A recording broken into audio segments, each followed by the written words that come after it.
L'équipe du département des formations des usagers de la BSN est composée de 4 personnes et nous faisons également appel à environ 20 tuteurs étudiants, 5 chargés de cours et un inter pour nos formations doctorales. Connecter spontanément et aller voir ce qu'elle propose. Une bibliothèque universitaire, c'est pas tout à fait une bibliothèque ordinaire. C'est un outil de travail et il est important de savoir s'en saisir dès la première année de licence, notamment si vous êtes là pour 3 voire 5 ans pour certains d'entre vous. Donc vous allez y apprendre plein de choses, découvrir les collections très riches de la bibliothèque. En fonction de votre parcours, ça va être important de les cibler. Découvrir d'autres types de sources, comme par exemple les articles scientifiques, les publications académiques. Et puis vous familiariser avec un espace de travail qui est extrêmement agréable aussi. Première année de licence à la recherche documentaire, qui s'inscrit plus largement dans la méthodologie du travail universitaire. On a 2 cours qui durent 3 heures au total. Le premier cours, c'est un TD en salle informatique. Et en fait, on aide les étudiants à se faire la main aux outils de la recherche documentaire. Donc, ils utilisent les PC et ils vont sur les catalogues, sur les bases de données, sur les ressources en ligne.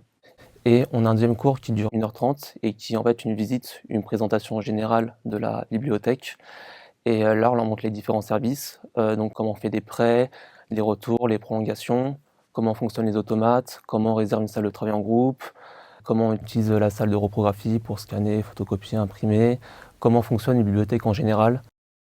La formation que j'ai suivie m'a été utile parce que elle m'a permis d'organiser mes recherches, comme par exemple les dossiers, les exposés, tous les travaux qu'on devait rendre.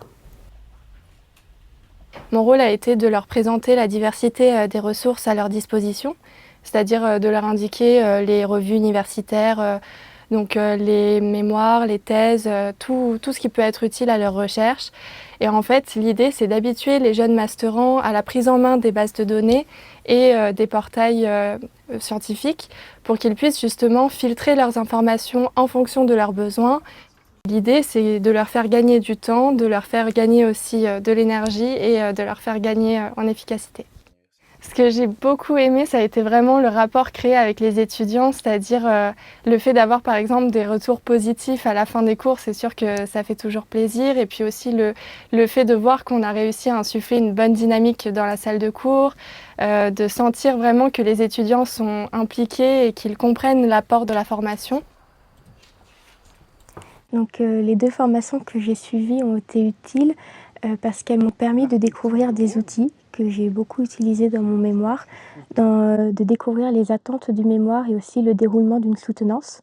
Ça a été très rassurant pour moi parce que c'était la première fois que je faisais cet exercice. De plus, on était avec d'autres étudiants et les autres étudiants ont posé des questions auxquelles moi je n'avais pas pensé et ça m'a donc permis d'avoir des réponses qui m'ont après servi pendant la rédaction de mon mémoire. Alors oui, si j'ai un message à faire passer aux étudiants qui arrivent à la Sorbonne Nouvelle, c'est de surtout ne pas zapper la formation en méthodologie du travail universitaire, la MTU. L'université, c'est pas comme le lycée, on est moins encadré, on est plus libre et il est important de gagner tout de suite en autonomie et d'avoir des méthodes de travail efficaces. Donc même si vous pensez être déjà au top de vos méthodes de travail, venez en MTU, formez-vous et vous ne perdrez pas votre temps, c'est promis. Parce que c'est vrai que quand on se lance tout seul dans une recherche, qu'on n'a pas les outils, c'est vrai qu'on peut vite se perdre. Et grâce à ces formations, ils peuvent facilement appréhender la masse d'informations et faire des recherches efficaces. Nous mettons à disposition beaucoup de tutoriels d'outils d'auto-formation en ligne auxquels ils peuvent accéder gratuitement et à tout instant. Et je voudrais aussi leur dire de ne pas hésiter à participer aux ateliers ouverts à tous que nous allons dispenser chaque année également.